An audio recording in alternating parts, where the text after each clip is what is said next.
Il y a une réalité juridique que votre banquier omet souvent de vous rappeler. L'argent sur votre compte courant ne vous appartient plus. C'est techniquement un prêt que vous faites à la banque. Et l'histoire économique est formelle. Quand la liquidité s'évapore, les promesses sur papier s'envolent. De l'hyperinflation de Weimar à l'effondrement récent du Liban ou du Venezuela, le schéma est toujours le même. Les comptes sont gelés, l'épargne d'une vie est diluée et les actifs dits sans risque deviennent des pièges mortels. Pourtant, lors de chaque effondrement systémique, la smart money ne perd rien. Pourquoi ? Parce que les grandes fortunes n'accumulent pas de devises, elles accumulent des actifs tangibles. Il existe historiquement 6 catégories d'actifs immunisés contre la faillite des États et l'hyperinflation. Dans cette vidéo, nous allons décortiquer la liste exacte de ces 6 boucliers patrimoniaux. Restez jusqu'à la fin, car si l'histoire ne se répète jamais exactement, elle rime toujours. Chapitre 1. L'illusion de la richesse papier. Le piège. Il existe une vérité macroéconomique profondément inconfortable que l'histoire s'obstine à répéter de siècle en siècle. Tous les systèmes monétaires basés sur la dette finissent par s'effondrer. Ce n'est pas une théorie complotiste ou une vague hypothèse pessimiste, c'est une certitude mathématique documentée. En 1923, c'était l'Allemagne de la République de Weimar. En 2008, le Zimbabwe. En 2018, le Venezuela. En 2020, le Liban. À chaque fois, des monnaies nationales ont été purement et simplement anéanties, pulvérisant le travail et l'épargne de générations entières en l'espace de quelques mois. Dans notre société moderne, nous souffrons d'un biais psychologique majeur appelé le biais de normalité. Nous regardons les chiffres affichés sur l'écran de notre application bancaire et nous croyons fermement que cela représente une richesse tangible et immuable. C'est la plus grande illusion de la finance contemporaine. L'argent qui dort sur un compte bancaire n'est pas à vous.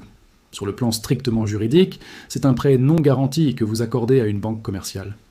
Vous ne possédez qu'une reconnaissance de dette, une simple ligne de code informatique soumise au risque de faillite de l'établissement. La situation est encore plus tragique pour les obligations d'État, considérées à tort comme le placement ultime du bon père de famille. Une obligation n'est rien d'autre qu'une promesse politique d'être remboursée dans le futur avec une monnaie qui aura été dévaluée par l'inflation. Lorsque l'inflation explose à 10, 20 ou 50%, l'État ne fait pas officiellement défaut sur sa dette. Il vous rembourse religieusement chaque euro promis, mais ces euros n'ont plus aucun pouvoir d'achat. C'est le défaut de paiement silencieux, la taxe invisible qui ruine les épargnants prudents. Quant aux marchés boursiers traditionnels, ils offrent souvent une fausse sensation de sécurité pendant les crises monétaires. Lorsque la monnaie s'effondre, la valeur nominale des actions explose mathématiquement à la hausse. La bourse de Caracas ou de Buenos Aires a affiché des gains de plusieurs milliers de pourcents ces dernières années. Mais ajustés à l'inflation réelle ou convertis en dollars, ces portefeuilles ont en réalité perdu plus de 80% de leur valeur.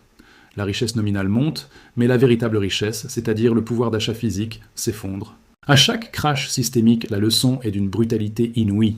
Les actifs que le système qualifie de sûrs sont en réalité les plus dangereux. Les actions moyennes, les livrets d'épargne, les obligations et les liquidités ne sont que des promesses de papier émises par des institutions faillibles. Et lorsque le système de confiance qui garantit ces promesses vacille sous le poids de la dette publique et de l'impression monétaire folle des banques centrales, la valeur de ces bouts de papier retourne inéluctablement vers sa valeur intrinsèque, c'est-à-dire zéro. Pourtant, au milieu de ces cataclysmes financiers historiques, certaines familles, certains investisseurs et certaines institutions ne perdent rien. Mieux encore, ils traversent la tempête et ressortent plus puissants de l'autre côté. Pourquoi ? Parce que la smart money comprend que la richesse ne disparaît jamais vraiment lors d'une crise. Elle est simplement transférée de ceux qui détiennent des actifs financiers vers ceux qui détiennent des actifs tangibles.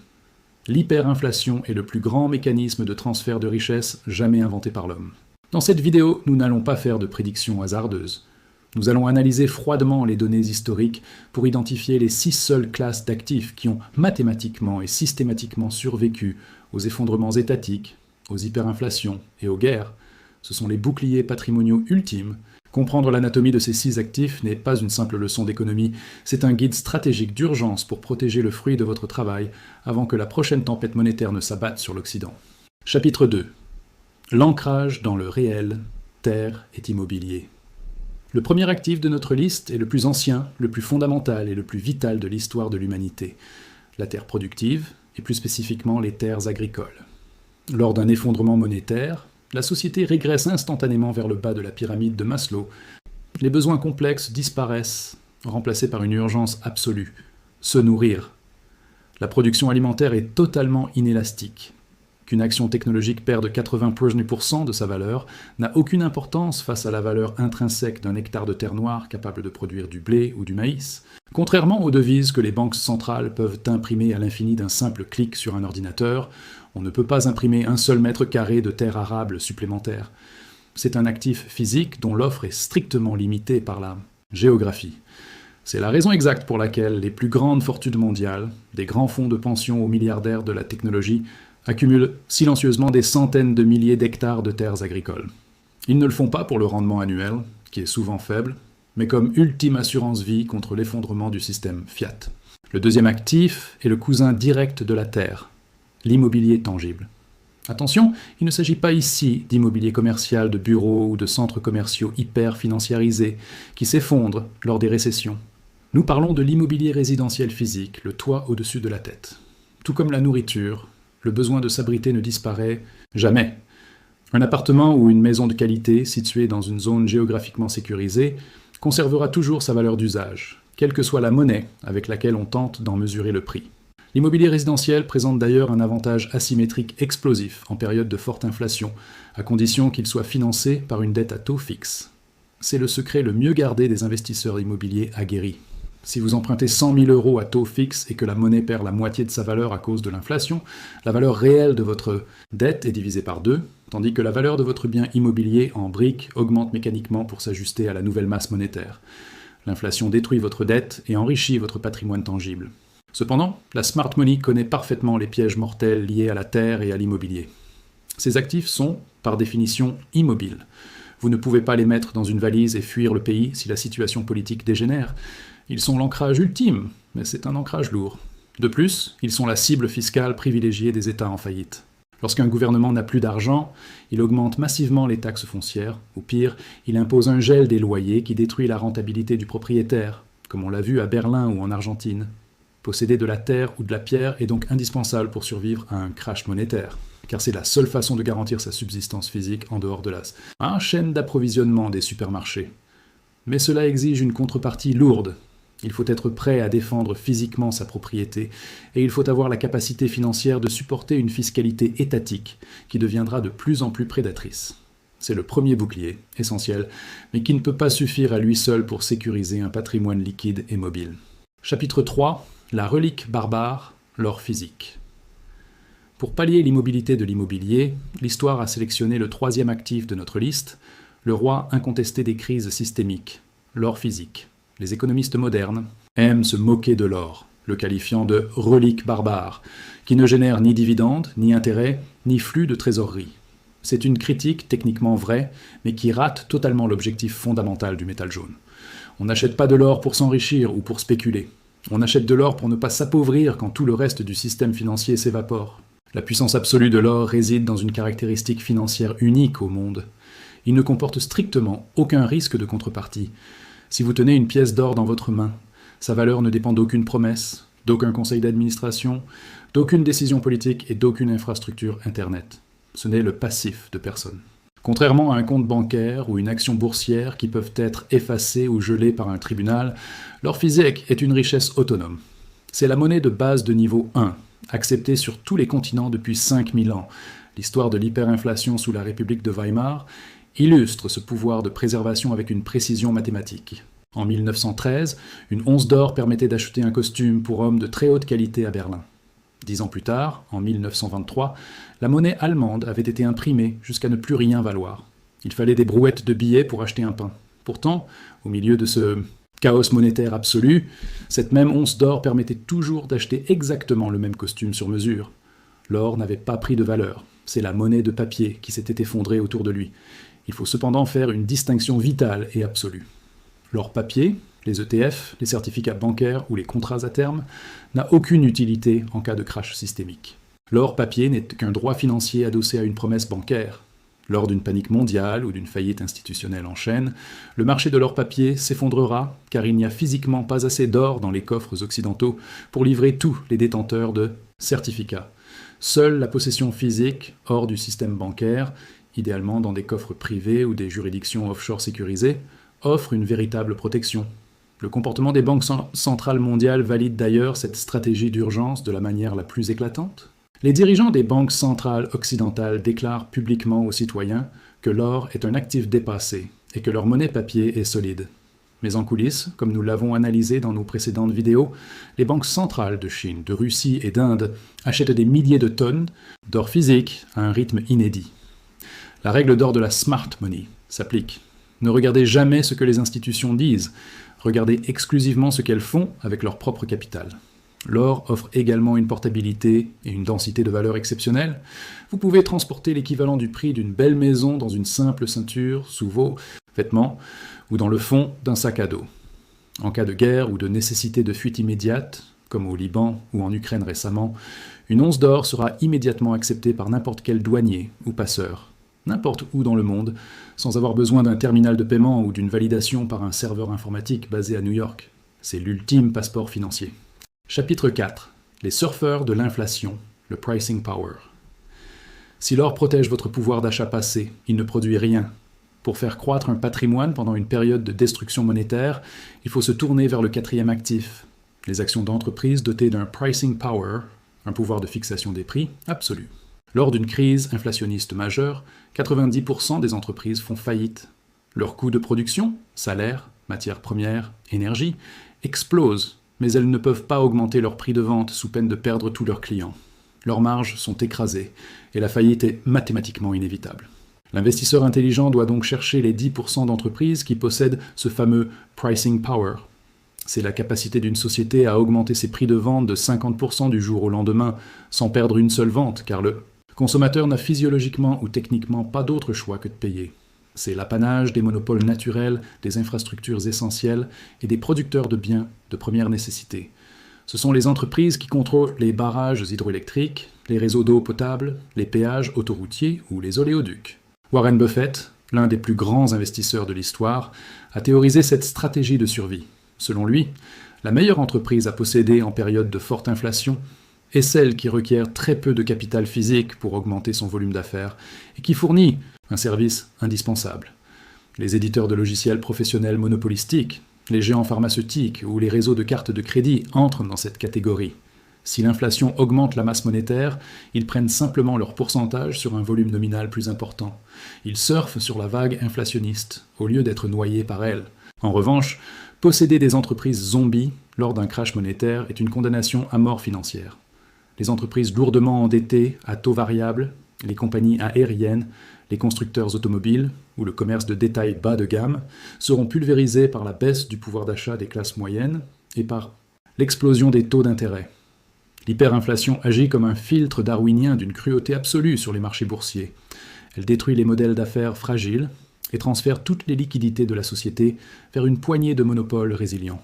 L'exemple du marché boursier vénézuélien est terrifiant et extrêmement instructif. Pendant l'hyperinflation, l'indice de la bourse de Caracas a été multiplié par des millions, battant des records historiques chaque jour. Mais les seules actions qui permettaient de ne pas perdre d'argent en termes réels, en pouvoir d'achat de dollars, étaient celles des quelques banques et des conglomérats industriels proches de l'État, qui pouvaient ajuster leurs prix quotidiennement. Tous les autres secteurs ont été anéantis en silence derrière le mirage des graphiques qui montaient à la verticale. Investir dans les actions résilientes demande donc une sélectivité clinique. Il ne s'agit plus d'acheter des ETF ou des indices globaux qui sont remplis à 80% d'entreprises médiocres. Il s'agit de procéder à du stock picking, sélection d'actions, chirurgicale. Vous devez acheter des parts de la production humaine la plus indispensable. Une entreprise bien gérée, qui possède des usines, des brevets et de la propriété intellectuelle, est un organisme vivant qui saura s'adapter aux mutations du maître étalon qu'est la monnaie. La monnaie est un outil, l'entreprise productive et la réalité économique. Chapitre 5. Le bouclier géographique, devises et juridiction. Le cinquième actif salvateur repose sur une vérité géopolitique fondamentale. L'effondrement d'une monnaie est très rarement mondial. Il est presque toujours localisé. Si l'euro ou le dollar américain venaient à vaciller lourdement, d'autres pôles monétaires ou juridiques dans le monde resteraient debout. C'est ici qu'intervient le concept d'exposition aux devises étrangères et de diversification géographique. Le plus grand risque pris par un citoyen moyen est ce que l'on appelle le biais national, home country bias, posséder 100% de ses revenus, de son immobilier et de son épargne dans le même pays et la même monnaie. Lors de la crise cataclysmique au Liban en 2020, la mécanique de l'effondrement a été chirurgicale. Les citoyens, qui avaient gardé toute leur épargne dans les banques locales, libellées en livres libanaises, ont vu le fruit du travail de toute une vie s'évaporer à 95%. Les banques ont fermé leurs portes et bloqué les comptes. En revanche, la minorité de Libanais qui avait eu la prévoyance de placer une partie de son épargne dans des comptes bancaires offshore, à Dubaï, en Suisse ou à Singapour, libellés en dollars ou en francs suisses, n'a absolument rien perdu de son pouvoir d'achat. La stratégie de la smart money est donc de décorréler son patrimoine de son pays de résidence. Détenir des comptes multidevises à l'étranger, posséder des obligations d'État réputées pour leur orthodoxie financière, comme Singapour ou la Suisse, ou investir dans des actifs physiques situés dans une autre juridiction légale, agit comme un pare-feu et infranchissable. Si votre État fait faillite, il ne peut confisquer ou taxer massivement que les richesses qui se trouvent à l'intérieur de ses frontières physiques et de son système bancaire national. L'argent offshore échappe au filet de la panique. Il est crucial de comprendre la notion de contrôle des capitaux. Lorsqu'un gouvernement réalise que sa monnaie s'effondre, sa première réaction est toujours la même, verrouiller les portes de sortie. L'État interdit du jour au lendemain les virements vers l'étranger, bloque les achats de devises fortes et limite les retraits aux distributeurs. Vous ne pouvez pas internationaliser votre patrimoine pendant l'hyperinflation ou la panique bancaire. Une fois que la tempête est visible aux informations télévisées, il est déjà trop tard. La diversification internationale doit être mise en place pendant les périodes de calme apparent. C'est ce que les conseillers en gestion de patrimoine très fortunés appellent la théorie des drapeaux, Flag Theory. L'objectif est de fragmenter votre vie financière. Avoir un passeport d'un pays A, résider dans un pays B, avoir ses entreprises enregistrées dans un pays C et stocker son or et ses liquidités dans un pays D. De cette manière, aucun État, aucune banque centrale et aucun tribunal national ne possèdent le pouvoir absolu de vous ruiner ou de bloquer votre liberté d'action. C'est l'internationalisation juridique et financière de votre personne. Pour la classe moyenne et supérieure, cette stratégie s'est largement démocratisée. Il n'est plus nécessaire d'être un milliardaire pour ouvrir un compte de courtage international, acheter des devises fortes ou investir dans des fonds domiciliés hors de la zone euro. Ce cinquième bouclier est l'équivalent financier d'avoir plusieurs canaux de sauvetage répartis de chaque côté du navire. Si la coque monétaire de votre pays commence à prendre l'eau, vous avez la certitude mathématique et légale de pouvoir accéder à des réserves de valeur intactes situées hors de portée de votre gouvernement national en déroute. Chapitre 6. Le capital insaisissable. Compétences et conclusions. Le sixième et dernier actif est de loin le plus puissant, le plus ignoré et le seul qui soit véritablement indestructible. Le capital humain, c'est-à-dire vos compétences pratiques, est fortement demandé. Lorsque les systèmes financiers complexes s'effondrent, l'économie se définanciarise violemment et retourne à ses fondamentaux physiques. Le diplôme en marketing, en sociologie ou l'expertise en produits dérivés bancaires perdent instantanément toute valeur sur le marché. En revanche, le monde réel reprend brutalement ses droits et les compétences tangibles deviennent la monnaie d'échange ultime. Un État en faillite peut exproprier vos terres agricoles, il peut perquisitionner vos coffres pour saisir votre or physique, il peut geler votre compte bancaire à l'étranger et nationaliser vos actions en bourse. Mais il existe un sanctuaire qu'aucune autorité politique ou monétaire ne pourra jamais confisquer, taxer ou détruire. Les compétences que vous possédez dans votre cerveau et le savoir-faire de vos mains. L'ingénieur en mécanique, le médecin chirurgien, le charpentier, l'expert en cybersécurité ou l'agriculteur posséderont toujours un pouvoir de négociation immense dans n'importe quelle société, en paix comme en ruine. La portabilité du capital humain est absolue. Reprenons l'exemple dramatique du Venezuela ou de l'effondrement argentin. Les citoyens qui ont dû fuir leur pays en urgence n'ont pas pu emporter leur maison ou leurs entreprises. Ils ont passé les frontières avec souvent, et rien d'autre que les vêtements qu'ils portaient. Mais ceux qui possédaient des compétences d'ingénierie médicale ou technologique ont pu se reconstruire un patrimoine et générer des revenus forts en monnaie forte, en Colombie, aux États-Unis ou en Europe, dès le premier jour de leur exil. Leur richesse a traversé la frontière dans leur tête, sans avoir à la déclarer à la douane. Protéger son patrimoine face à l'effondrement monétaire ne consiste donc pas à choisir un seul de ces 6 actifs pour faire un pari de casino. La stratégie de la smart money consiste à bâtir une citadelle financière imprenable en combinant ses couches de protection. L'or et les devises étrangères pour la liquidité immédiate de crise, la terre et l'immobilier pour l'ancrage et la survie physique.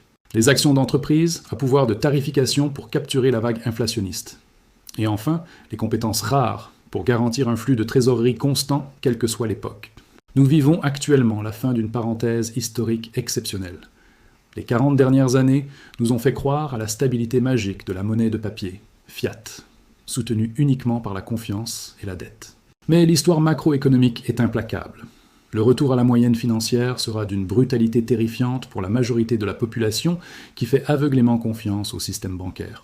La question pour l'Occident n'est pas de savoir si une réinitialisation monétaire majeure va se produire sous le poids des milliers de milliards de dettes publiques, mais quand et à quelle vitesse.